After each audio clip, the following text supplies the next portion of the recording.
Ethan discovered that something had gone wrong with his life the moment he came home and found a stranger asleep on his couch. The stranger was tall, far too tall to be human, with long limbs folded neatly as if he had practiced fitting himself into small spaces. His skin was a muted gray-blue, smooth, like stone polished by water. He wore no shoes, and his feet rested politely on a folded towel Ethan did not remember owning. One arm was draped over a pillow, and he was snoring very softly, like a careful guest afraid to be rude even while unconscious. Ethan stood in the doorway for a long time, grocery bags slowly cutting into his fingers. He checked his phone. Same address. Same apartment number. No missed calls. No warning text saying, "Hey, by the way, an alien is crashing on your couch." The stranger opened one eye. "Oh," the stranger said calmly. "You are back earlier than predicted." Ethan dropped the groceries. Apples rolled across the floor. A carton of milk leaked slowly, like it had given up. The stranger sat up, stretching with a smooth, relaxed motion that made Ethan uncomfortably aware of just how large he was. When he stood, his head nearly brushed the ceiling. "I am Cathar," the stranger said. "Your roommate." Ethan opened his mouth. Nothing came out. Cathar tilted his head. "Is something wrong?" Your heart rate increased. You're not human. Ethan finally managed. That is correct, Cathar said, nodding once. But the paperwork was very clear. Paperwork. Ethan rubbed his face with both hands. He had signed up for the international roommate exchange because rent was rising and his landlord was evil in the quiet, smiling way. The email had mentioned non-traditional applicants. Ethan had assumed that meant someone from overseas. Maybe someone who cooked strange food and talked too loudly on the phone. Bah. "Not this. You're on my couch," Ethan said weakly. Yes, Cathar said. It is very comfortable. You sit on it often when you are exhausted and emotionally compromised. That's weirdly specific. I observe carefully. Cathar stepped aside, revealing that he had arranged the throw pillows symmetrically. Ethan had never managed that in 3 years. Ethan sighed. He didn't scream. He didn't run. He didn't call the police. Mostly because he was fairly sure there was no option on the phone menu for unexpected alien roommate. Instead, he bent down and picked up an apple. "Okay," Ethan said. Okay, let's start simple. You're real. You're here. And you're saying you live with me now? "Yes. And you didn't think to warn me. You were already under significant stress," Cathar said gently. Your cortisol levels spike regularly. I did not wish to add to your burden. You're telling me this because honesty builds trust, Cathar said. And trust improves survival rates. That word again. Survival. Ethan ignored the chill creeping up his spine. Fine. Whatever. "Just don't touch my stuff." Cathar paused. I reorganized your kitchen. Ethan rushed in and froze. Everything was cleaner. Sharper. The knives were arranged by size and balance. The pantry was sorted by caloric density and shelf life. A printed chart was taped to the fridge titled, "Emergency Nutrition Plan." "You alphabetized my spices," Ethan whispered. "They were inefficient." Ethan sat down at the table, head in his hands. This is a dream.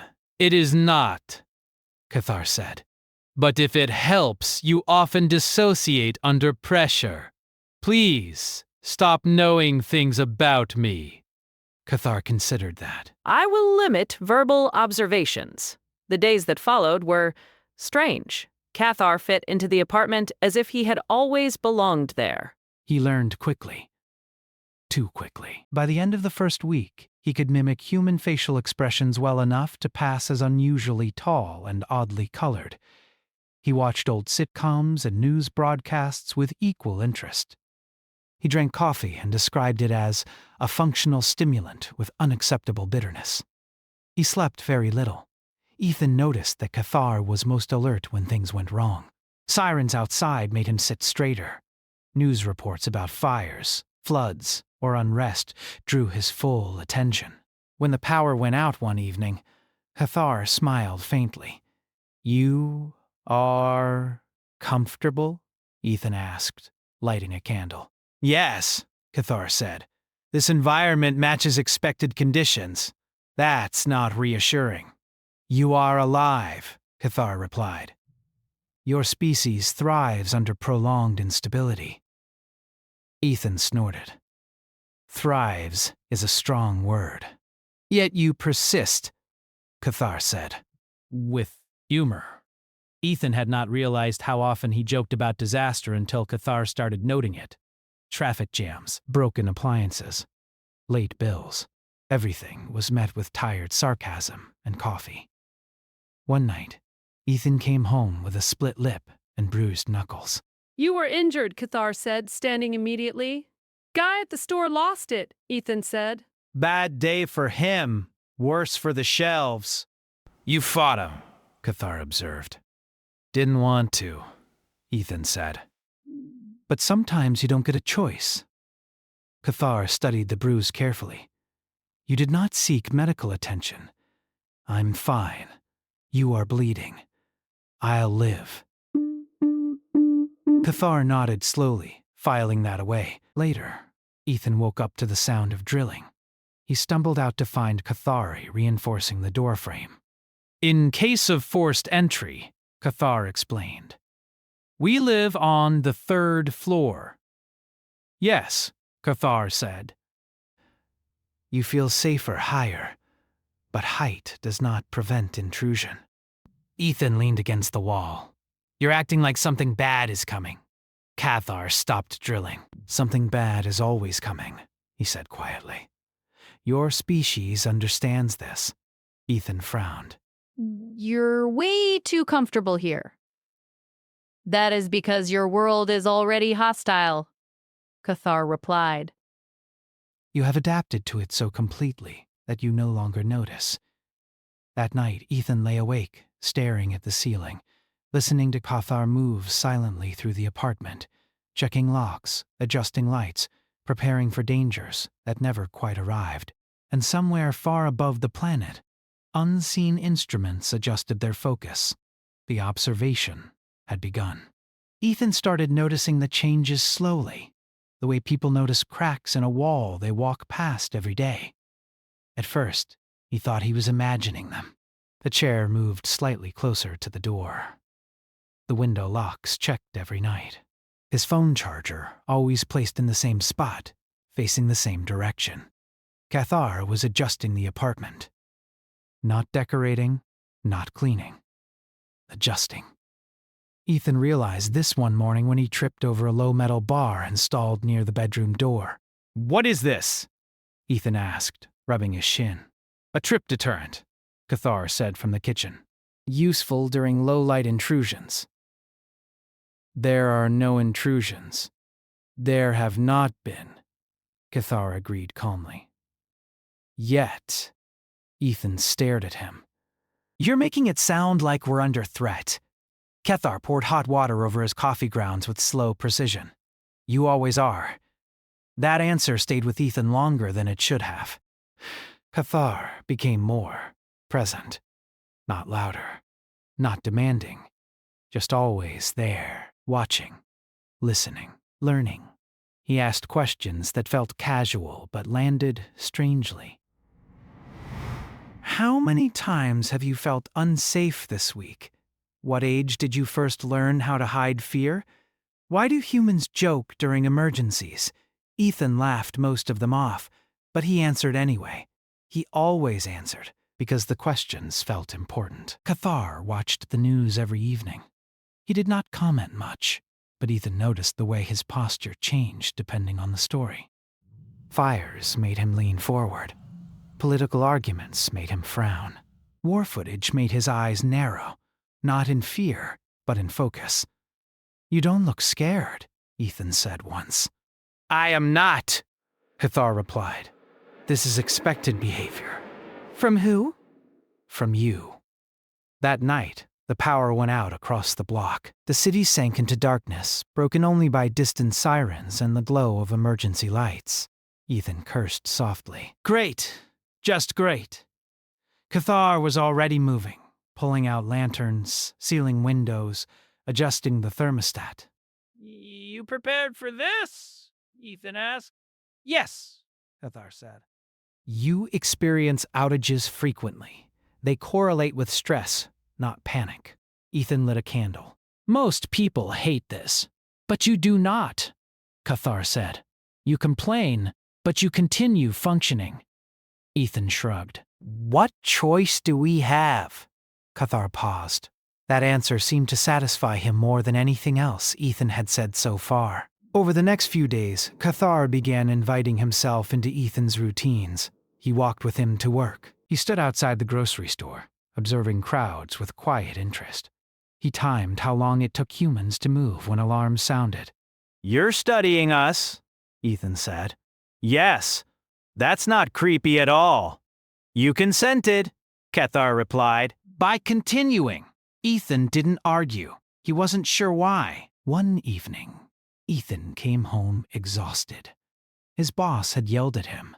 The bus had broken down. Someone had spilled coffee on his shirt and apologized like it was a personal insult. Ethan collapsed onto the couch. Cathar sat beside him, uncomfortably close. You are near your limit, Cathar said.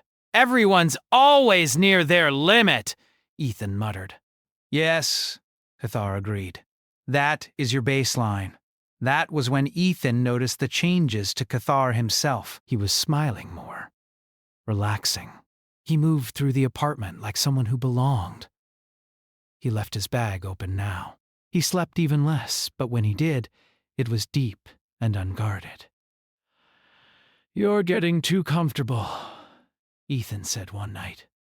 Cathar looked genuinely confused. Is that bad? Usually means you trust someone. I do, Cathar said without hesitation. Ethan blinked. Why? Because you survive, Cathar said, despite constant pressure, despite limited resources. Despite internal conflict. That's just life. No, Cathar said quietly. That is adaptation. The first real problem happened on a rainy afternoon. Ethan was halfway home when his phone buzzed. Do not enter the apartment. That was all the message said. Ethan froze on the sidewalk. Then another message. Wait for me. Ethan hesitated only a second before replying. Why? The reply came almost instantly. UN known presence. Detected. Ethan's heart raced. Are you serious? He muttered, already walking faster. When he reached the building, police lights flashed down the street. Neighbors stood in small groups, whispering. What happened? Ethan asked someone. Break-in upstairs, the man said. Someone forced a door. Ethan's stomach dropped. Cathar appeared from around the corner, eyes sharp, posture tense. Your door was untouched, Cathar said quickly. But I detected movement. You called the police? Ethan asked. Yes, you didn't tell me that was an option. It was not previously required. They went upstairs together. The apartment was intact. No damage. No missing items. Ethan exhaled slowly. See? False alarm? But Cathar did not relax. That individual fled, he said. He chose a different target. Ethan looked at him. How do you know? Because he avoided resistance. That night, Cathar reinforced the windows again. You're acting like a soldier, Ethan said. I am, Cathar replied. The words hung in the air. You never said that before. You did not ask. Ethan sat on the edge of the bed. What exactly are you? Cathar considered him for a long moment. I am an observer, he said carefully. Assigned to evaluate your species. Ethan laughed weakly. Great. And how are we doing? Cathar met his eyes. You are exceeding projections. Ethan stopped laughing. Is that good? That depends, Cathar said. On whether others notice. Later that night, while Ethan slept, Cathar stood at the window, staring at the city lights. He recorded data silently: stress tolerance, recovery speed. Humor as defense. Cooperation under pressure.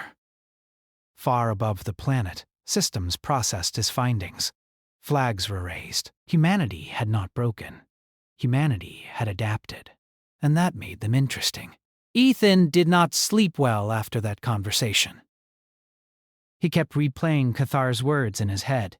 Assigned to evaluate your species. The sentence sounded calm, almost boring, but it carried weight, like gravity, like something that could not be argued with. In the morning, Ethan found Cathar sitting at the table, motionless, eyes unfocused. A small device hovered above his palm, glowing softly. You spying on us again? Ethan asked, trying to sound normal. Cathar looked up. I am compiling. That sounds worse. It is more accurate. Ethan poured himself coffee. His hands shook a little, but he pretended not to notice. So, observer, soldier. Evaluator! Any other big titles you forgot to mention? Cathar tilted his head. I am also considered a failure risk. Ethan paused mid-sip. That's new. My emotional alignment has shifted, Cathar said. That is not expected. Because of me? Ethan asked before he could stop himself. Yes. The word landed softly, but hit hard. Ethan sat down. You're saying you're breaking rules because you live with some tired guy who burns toast? You underestimate your influence, Cathar replied. You display resilience without pride. You accept danger without worshipping it. That is rare. Ethan laughed nervously. You should meet more people. I have, Cathar said. Most species remove stress from their environments. Humans live inside it and continue. That day, Cathar followed Ethan to work again, but this time he stayed farther back, watching, noting reactions. When a customer yelled at Ethan for something that wasn't his fault, Cathar's hands clenched slightly. You did not respond with violence, Cathar said later. Not worth it, Ethan replied.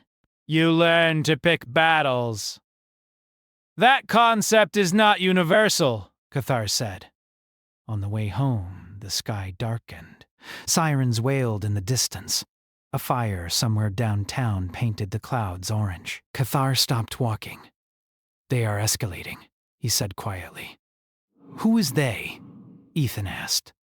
The Coalition. Ethan felt his stomach tighten. You said others shouldn't notice. They are noticing now, Cathar said. Your data patterns have triggered concern. That doesn't sound good. It rarely is. That night, Cathar finally told him the truth. Not all of it, but enough. He explained that the galaxy was full of life. Most of it fragile. Most of it careful. Civilizations rose in calm conditions and collapsed when stress became constant. Species optimized for comfort did not survive discomfort. Humans were different. Earth was loud, violent, unstable, always on the edge of something breaking. And humans had adapted so deeply that they joked about it, built systems around it, learned to function while afraid. That makes you unpredictable, Cathar said. And unpredictability is feared. By who? Ethan asked. By those who believe stability is safety. Ethan rubbed his face. So what happens now? The Coalition will decide whether your species is a future threat. Ethan laughed once, sharp and humorless. We can barely decide what to eat for dinner. That is not the metric, Cathar said. your capacity to endure is. In the days that followed, strange things began happening. Planes changed course. Satellites blinked out for seconds at a time. The sky shimmered faintly at night, like heat rising off asphalt. Ethan noticed people were more tired, short-tempered, but still working, still laughing, still going. Cathar watched it all with growing tension. They are testing responses, he said. Small pressures, Power fluctuations, communication delays. and people? Ethan asked. They complain, Cathar said. then adapt. One evening, the water stopped running. Ethan filled buckets from the emergency supply without thinking. You prepared for this, Cathar observed. Yeah, Ethan said. You never know. That phrase again. You never know. Cathar repeated it softly, like a prayer. Later that night, Cathar received a transmission.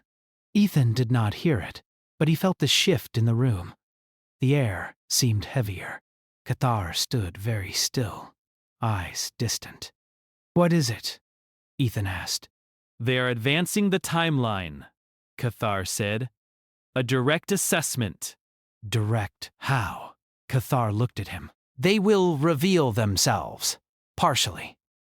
Ethan swallowed. And that's bad? It is dangerous, Cathar said, for them. The next day, the world changed. It started with the sky. A massive shape appeared above the clouds, barely visible, like a shadow that did not belong. Phones came out. People pointed. News anchors struggled to speak. Ethan stood on the roof with Cathar staring upward. Well, Ethan said, that's new. You are calm, Cathar nodded. I'm tired, Ethan replied. This feels on brand for reality. Cathar almost smiled. The broadcast came hours later. A calm voice, neutral words. A message about observation, cooperation, and containment. Containment. People panicked for about 20 minutes. Then traffic resumed. Social media filled with jokes. Someone made a meme within the hour. Cathar stared at Ethan in disbelief. They are not breaking, he whispered. No, Ethan said. We've had worse Mondays. That was when the coalition made its mistake. They sent drones.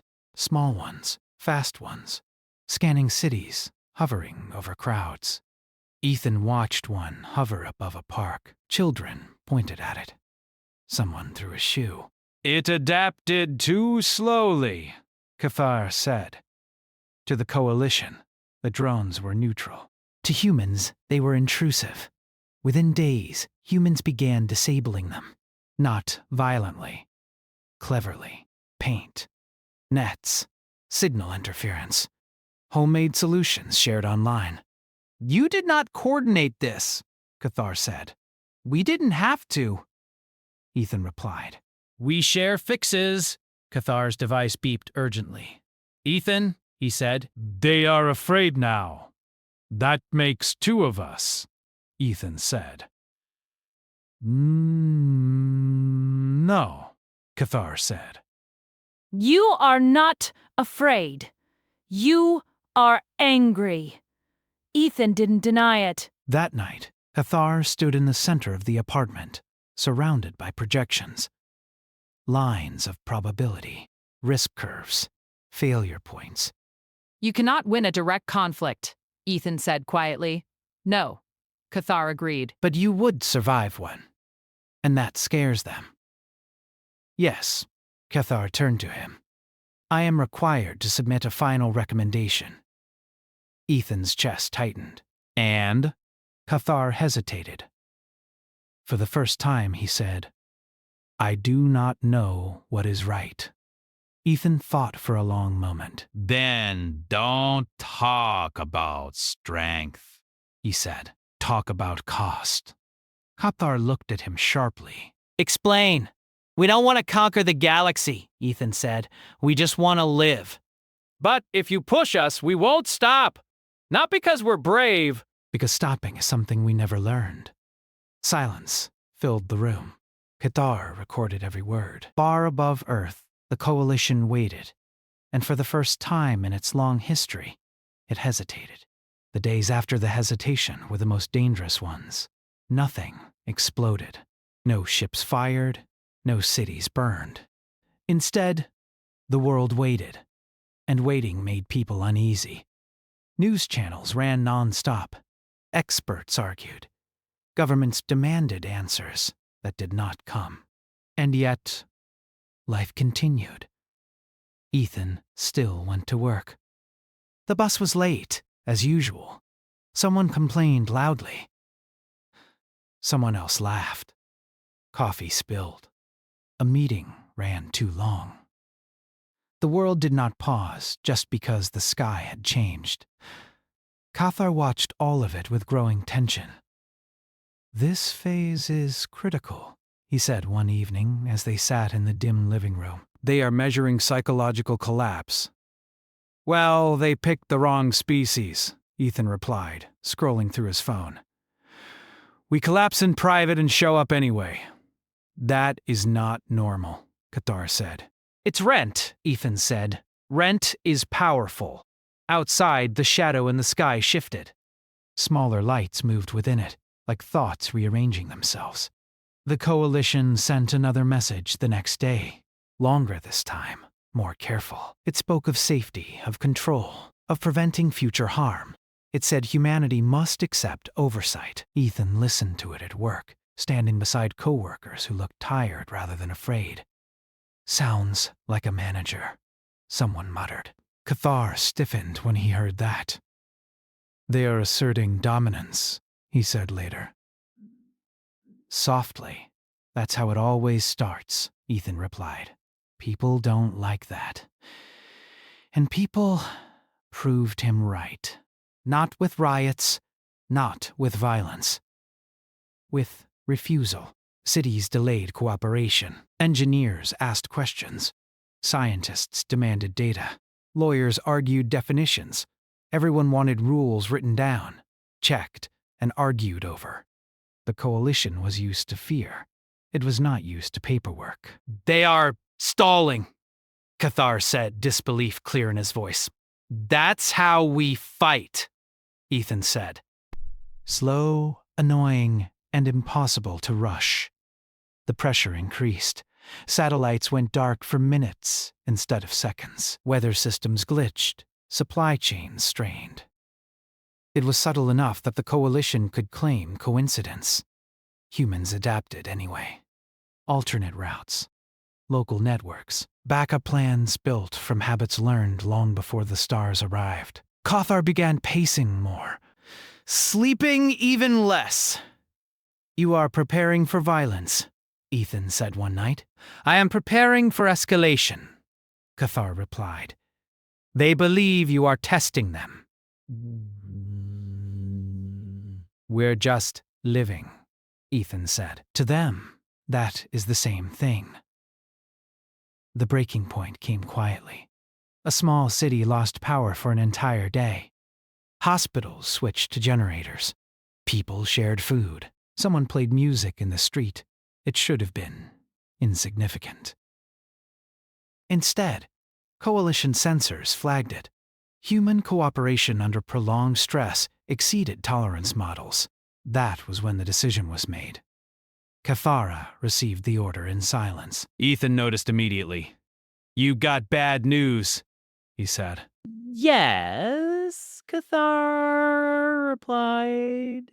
His voice was steady, but his hands were not.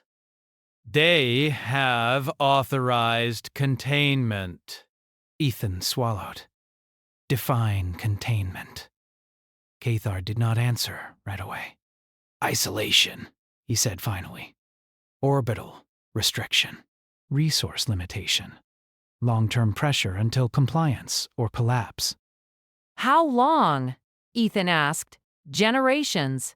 Ethan exhaled slowly. So they plan to choke us until we break?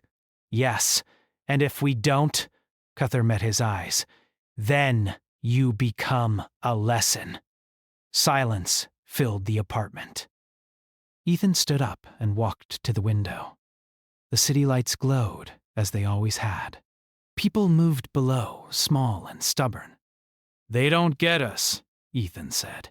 No, Cathar agreed, and that is why I am afraid. For us, for them. That night, Cathar made a decision that would end his career, his standing, and possibly his life. He transmitted a message, not to the Coalition, to Earth. It was brief, anonymous, released through thousands of channels at once. It did not explain everything. It did not cause panic. It told the truth, simply. You are being tested. You are being pressured. This will not stop on its own. And then, one final line. Do not change who you are. Ethan read it on his phone like everyone else. Was that you? He asked quietly. Yes, Cathar said. They'll know. They already do, Cathar replied. The response was not immediate, but it came. Humans did not unite under one flag. They never did. Instead, they shared information, prepared quietly, strengthened local systems, reduced dependence where they could. They did not announce resistance. They adapted. The Coalition watched in growing alarm. Pressure increased again. Trade routes disrupted. The signals jammed. The shadow in the sky grew darker. And still, humanity did not break. Cathar stood before the final transmission request, his claws hovering over the controls. What happens to you? Ethan asked. I will be recalled, Cathar said. If I survive. And us? That depends on my report. Ethan thought for a long moment. Tell them the truth, he said. Not about weapons. Not about anger. About endurance. Cathar nodded slowly. The final report was not dramatic. It contained no threats. Only data. Human stress tolerance far exceeds predicted limits. Cultural normalization of crisis prevents panic cascade. Aggression response is delayed, not absent. Extended pressure increases innovation, not collapse. Then, one final recommendation. Containment will fail. Conflict will not end quickly. Withdrawal minimizes loss. Cathar sent it. The wait that followed felt endless. Ethan went to work. Paid bills, cooked dinner, lived. The shadow in the sky flickered. Then, slowly, it began to recede. No announcement came. No apology. Just absence. People noticed, pointed, made jokes. Life continued. Cathar sat heavily on the couch for the first time in days. It worked, Ethan said. Yes, Cathar replied. They are retreating. For now. Cathar looked at him. They will remember this. Ethan shrugged. So will we. Outside, the sky was just the sky again. But the universe had learned something important. Gender did not need to be heroes. They only needed to endure. And that was far more dangerous. The morning after the shadow left the sky, Ethan woke up late. Not because alarms failed or fear kept him up, but because for the first time in weeks, the world felt quiet. Not peaceful. Just less heavy. Sunlight came through the window like it always had. The city sounded normal again. Cars. Voices. Someone yelling about nothing important. Ethan lay there for a moment, staring at the ceiling, waiting for the other shoe to drop. It didn't. In the kitchen, Cathar sat at the table, hands folded, posture loose in a way Ethan had never seen before. His eyes were open, but unfocused, like he was still half somewhere else. They're gone? Ethan asked. Yes, Cathar said. Beyond immediate range. Ethan nodded. Temporary? Everything is temporary, Cathar replied. But this retreat is real. Ethan poured coffee. It tasted the same. Bitter. Comforting. What happens now? Ethan asked. Cathar looked around the apartment, the reinforced doors, the carefully placed supplies, the space that had become a shared life. Now, he said slowly, I am officially a traitor. Ethan snorted. Welcome to Earth.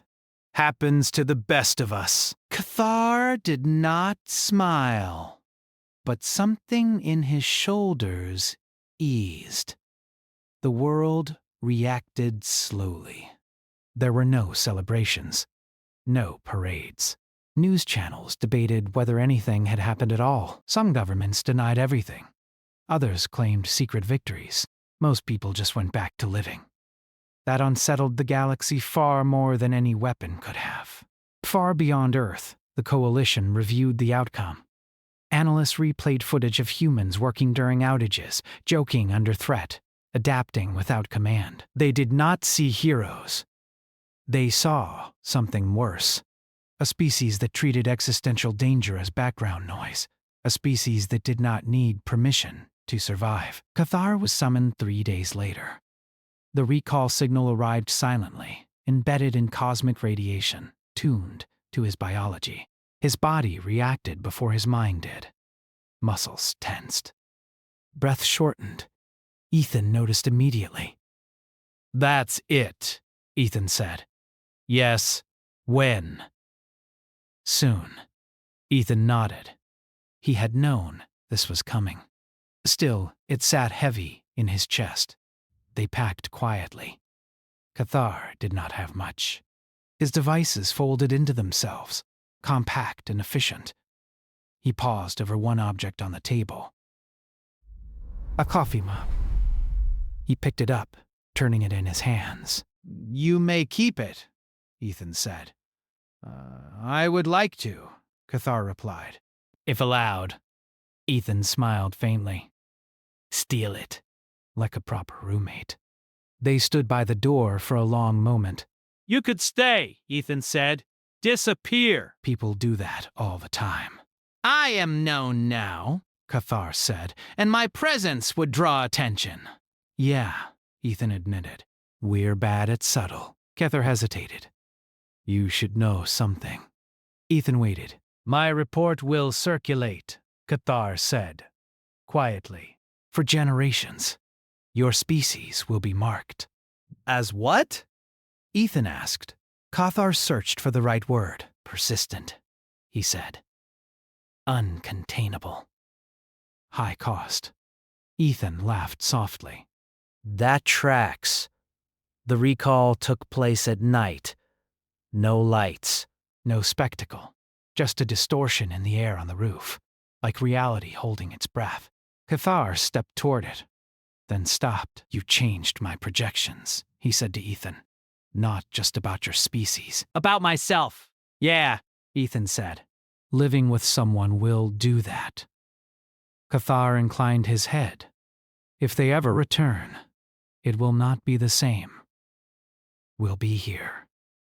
The distortion closed. The sky remained empty. Life moved on. Weeks passed. Then months. The story of the shadow faded into conspiracy threads and late-night jokes. People argued about whether it had been real. Someone sold shirts. Someone made a movie announcement. Humanity did what it always did. It adapted and forgot. Ethan still lived in the same apartment. The reinforcements stayed, not because he expected invasion, but because they were useful.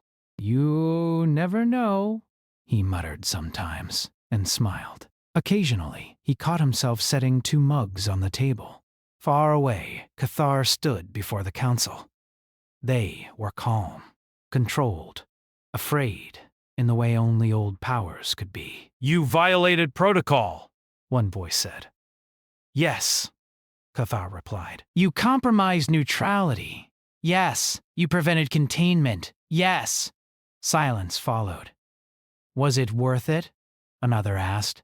Cathar did not answer immediately. He thought of a small apartment, of coffee, of a species that lived under pressure and called it normal. Yes, he said. The council reviewed the data again. Stress curves, adaptation rates, cultural responses. One projection showed a future where humans were left alone. The galaxy stayed stable. Another showed pressure resumed. It did not end well. The council made a quiet decision. Observation only. No interference. No provocation. Humanity would be avoided.